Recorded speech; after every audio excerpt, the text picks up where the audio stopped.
Tonight on Elon Local News. Tornadoes touch down in Greensboro, leaving branches down and power out. We take a look at the damages. A Syrian refugee relocating to North Carolina to start a new life. How one Elon professor brought his story to life. And history in the making, a big-name team shooting hoops for Elon for the first time since 1950. All that and more. Elon Local News starts right now. Live from the Jane and Brian Williams studio at Elon University School of Communications, you're watching Elon Local News. Good evening and thank you for joining us. I'm Emily Harrison. And I'm Rachel Ellis. We begin tonight with news about the opening of the Schar Center. The Elon men's basketball team will open the 2018 season against the North Carolina Tar Heels for the first game. This will be the first big event in the new arena as the Phoenix will welcome the 2016 national champions to its new home court, November 9th. It was the Tar Heels who played the first game against Elon at Alumni Gym back when it opened in 1950. Head coach Matt Matheny says getting a big-name school to open the Schar Center has been in the works for some time.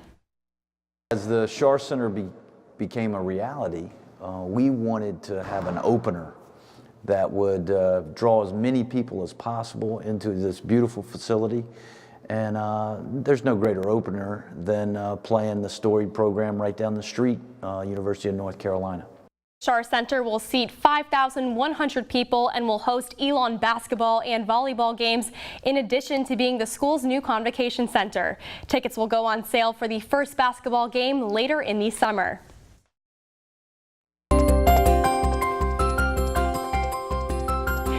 Greensboro is still seeing damage after severe weather hit our area last night. There was severe thunderstorms in Elon and a tornado touched down in Greensboro. Our Samantha Casamento is live in Greensboro with the aftermath. Samantha, what does it look like over there? Thanks, Rachel and Emily. I am in East Greensboro right now outside of Hampton Elementary School where the damage to the tornado yesterday is very significant. The playground is in shambles and so is the part of the building. The tornado was an F2 tornado, which means that there were winds of 135 miles per hour. As you can see, the trees behind me are falling down. There's puddles everywhere that did cause roads to close today because of the significant amount of flooding. When we were coming over here today, we did see that there were lights out, the traffic lights out, and there were signs all down on the roads, and many houses were destroyed. As for Hampton Elementary School, the students did not have school today. None of Guilford County School District had school, and they will not tomorrow either. The students at Hampton Elementary School will be going to Reedy Fork Elementary School, just 9 miles north, until they get the debris out of the way. And that's the tornado update for you. And I will be back with weather later in the show. Thank you, Samantha. Stay safe out there, and we'll check back in with you later in the broadcast. And 70 admitted minority students attended Phoenix Fusion this past weekend. The two-day diversity event invited admitted seniors to stay overnight with a current student and learn more about Elon. According to President Book's 10-year plan, increasing diversity is a top priority. The school has recently been trying to increase diversity among the senior staff with the addition of Dr. Rochelle Ford as the Dean of the School of Communications. Elon University's Provost and Executive Vice President Stephen House says diversity is good for the school. She was the type of candidate we thought we'd get, an outstanding candidate. Certainly getting an African-American candidate in the pool, you dream about that. And that is not the deciding factor, but that is a piece of the information that you put into that. And I'm very, very excited that we've been able to diversify our senior leadership at the university. I think it's good for the School of Communications. I think it's good for the university. I think it's great for our students. Rochelle Ford will be on campus from April 21st through April 24th. According to North Carolina Health and Human Services, more than 12,000 people in North Carolina have died from opioid overdose since 1996. Selena Guevara was just there, and we are joined with her live in the studio to tell us more about what you learned at that panel. Yeah, well, there were two speakers there. One of them was a higher up at Alamance Regional, and so he works for the department, but he really came to tell his story because he got addicted to opioids. In 2009, he just had back surgery, and he was prescribed the painkillers to help him get off the surgery, but then he became addicted from that. We actually learned you can become addicted in 5 days is all that it takes for some people in order to get addicted to those painkillers. So he told his story, and then we heard from another Elon alumni actually. She graduated in 2002. Her name was Carrie Sigler, and she started a nonprofit organization called Phoenix Rising, and their goal is to raise awareness of the crisis and also pay for juvenile drug court charges when juveniles get addicted to the opioids and need to go to court and represent themselves. And her big message to us is that she really wants college students to take their activism off of Facebook, and she was like, you need to stop using the angry emoji and like actually contact your senators or do something, figure out who to talk to, what to do in order to solve a problem, not just for the opioid crisis, but for anything in general. She also said if you see friends on campus who have had surgery, remind them of how addictive those opioids can be if you are prescribed them after the fact. All right, thank you so much for joining us, Selena. Thank you, Selena. Yeah, thanks you guys. And coming up after the break, one Elon professor's documentary brings the life of a Syrian refugee to North Carolina. And Elon students are preparing for Relay for Life this week. You're watching Elon Local News.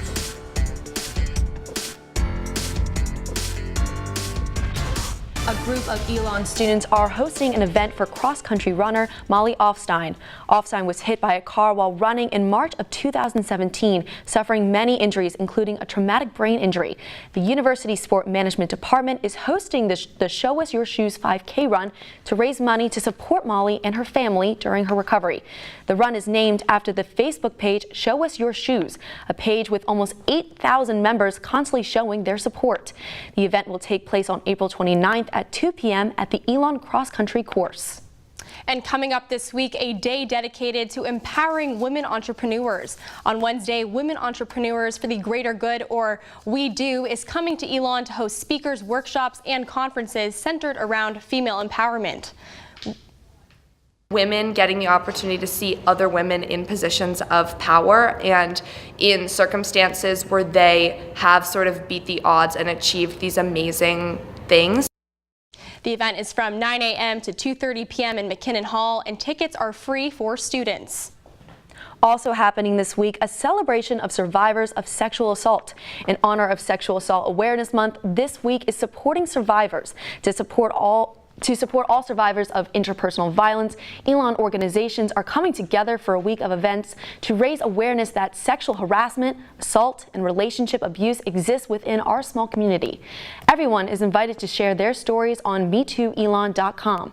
Tomorrow, there will be a special I Support Survivors College Coffee. On Thursday, there will be a Take Back the Night Survivors Speak Out, where the Elon community comes together to create events to raise awareness about gender-based violence, engage in prevention, and support survivors. This will be on Thursday from 7 to 9 p.m. in Whitley Auditorium. Events continue throughout the weekend, including trauma-informed yoga on Friday from 4:15 to 5:15 in Newman Lumen. The week wraps up with a speech by date rape activist Katie Kostner on Sunday from 8:30 to 9:30 p.m. in Alumni Gym. And coming up this weekend, more than 400 people have registered to participate in Elon's Relay for Life. On Friday, Elon's chapter of Colleges Against Cancer will be hosting its annual Relay for Life event at 6 p.m. at the Elon track. Relay for Life is a national fundraiser raising money for the American Cancer Society. Colleges Against Cancer Director of Operations Lily Mandel says Relay for Life has given her the chance to make a difference. Relay is such a big community building event. It's given me a family at Elon, and it's really given me that outlet to support those survivors and to really fundraise for cancer research. The organization will be hosting events throughout this week, and tomorrow is Hope Day, where donations can be made to the American Cancer Society. There will also be activities throughout the day, including a bake sale and profit shares. For more information on Relay for Life and the events leading up to it, visit the Colleges Against Cancer Elon chapter Facebook page. Another event bringing students together to help the community, Elon-thon, the school's 24-hour dance marathon.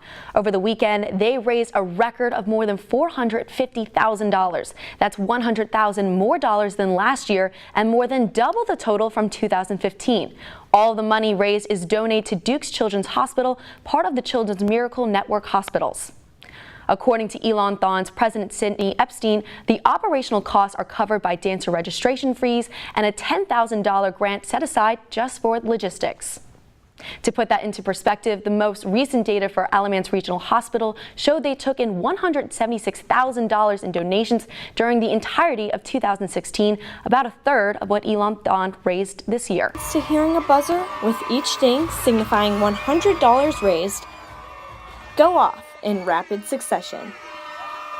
Free is diagnosed with Hodgkin's lymphoma, a type of blood cancer, and took the semester off to get treatment.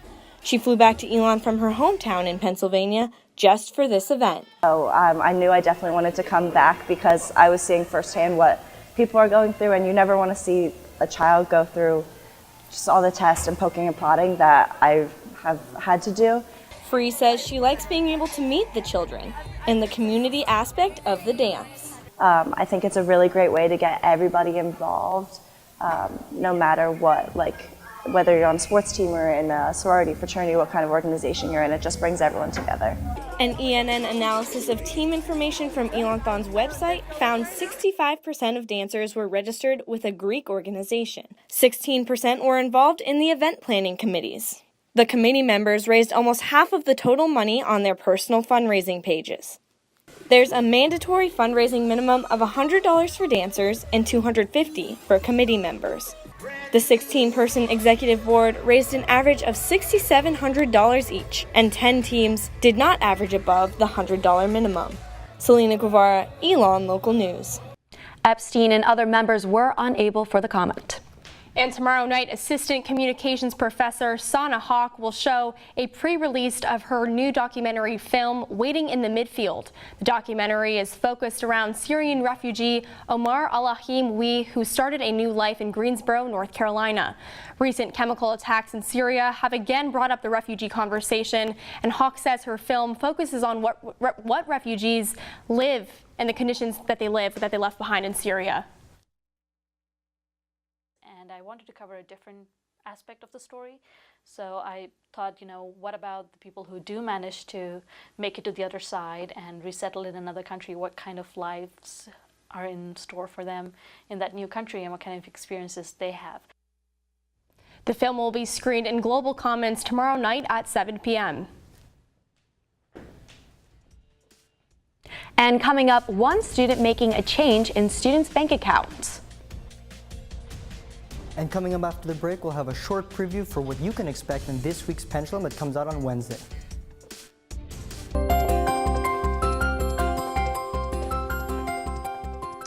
So Emily, the conditions that Sam showed us earlier are very disturbing. The roof was off that elementary school. Just so devastating to see. It was absolutely awful and shocking. Absolutely shocking to see. Absolutely shocking. Our Samantha Casamento is still there, bringing you your Phoenix 5-day forecast and giving us a little bit more of some information on what's going on over there in Greensboro. Samantha, how's the weather looking now?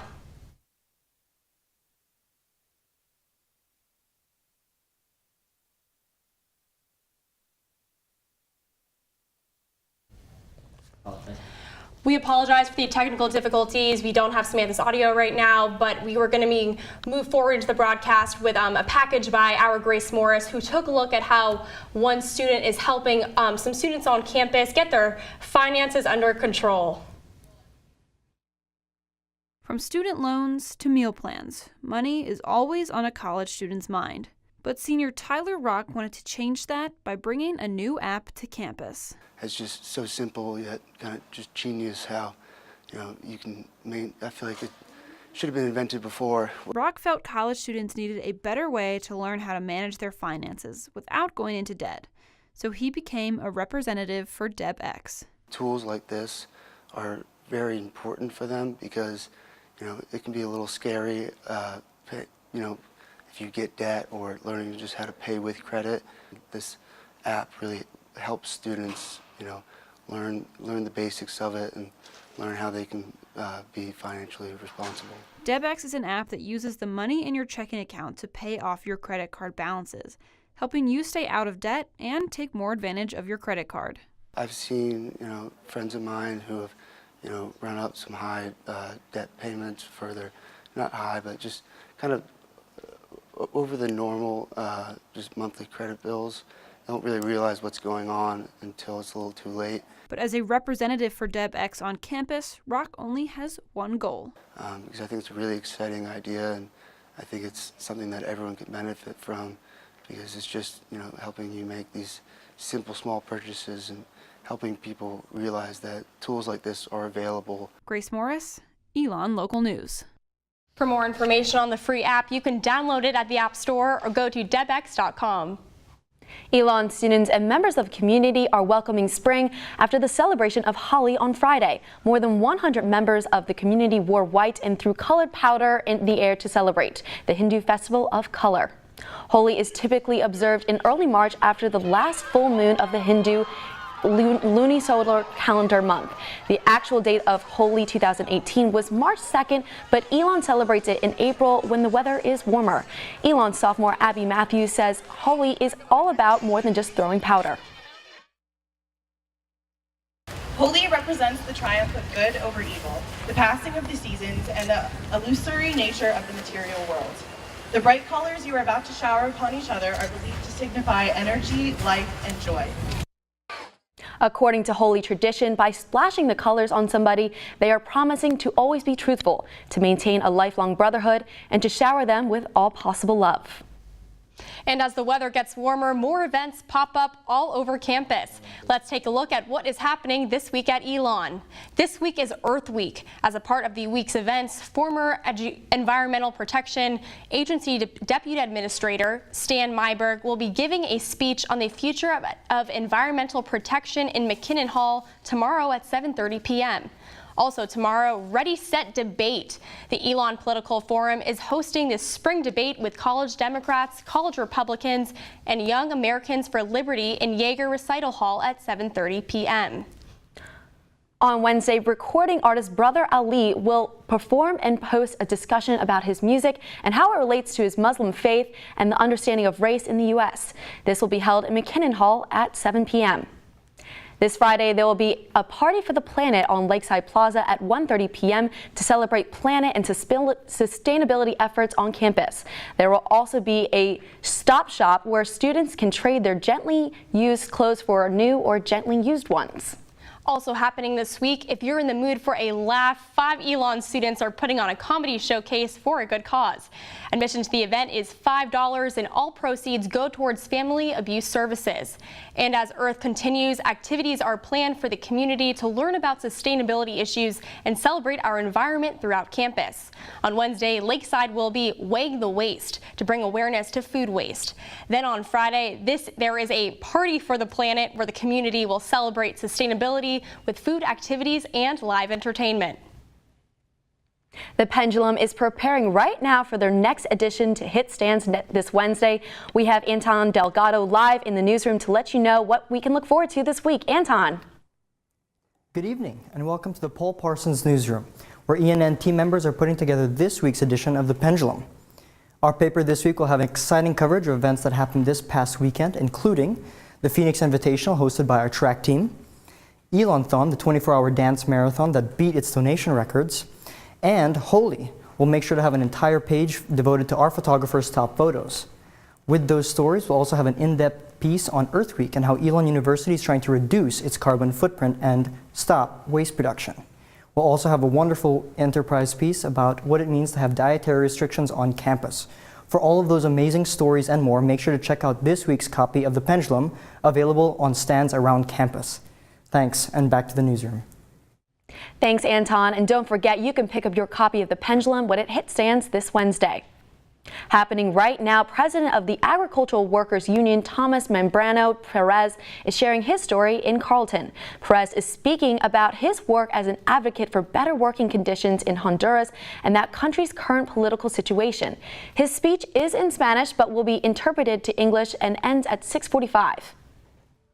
It's Monday, no sports today, but some good things happened this week. Stick around, I've got some baseball and Lex highlights coming up.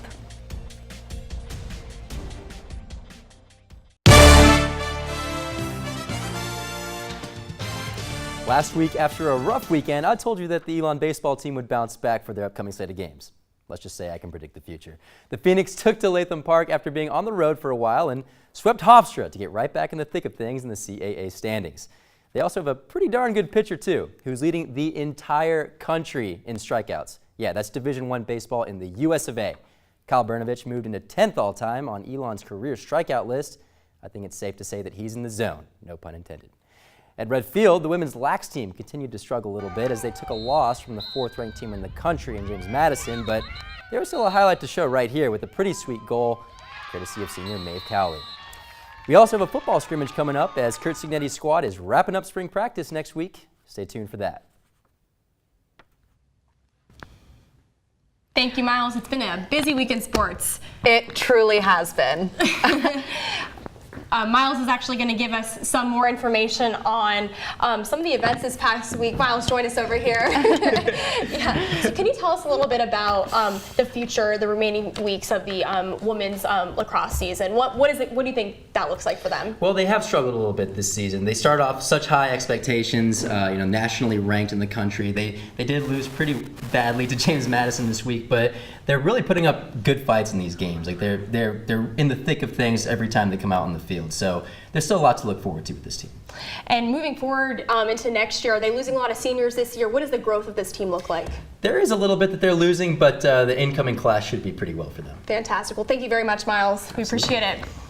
Well, that's all the news we have for you today. Thank you for joining us. For all the news you need to know when we're off the air, check out our website, elonnewsnetwork.com. We will have our morning show, ELN Morning, this Thursday at 10 a.m. And make sure to like us on Facebook and follow us on Twitter, Instagram, and Snapchat at Elon News Network. Have a great week, Elon.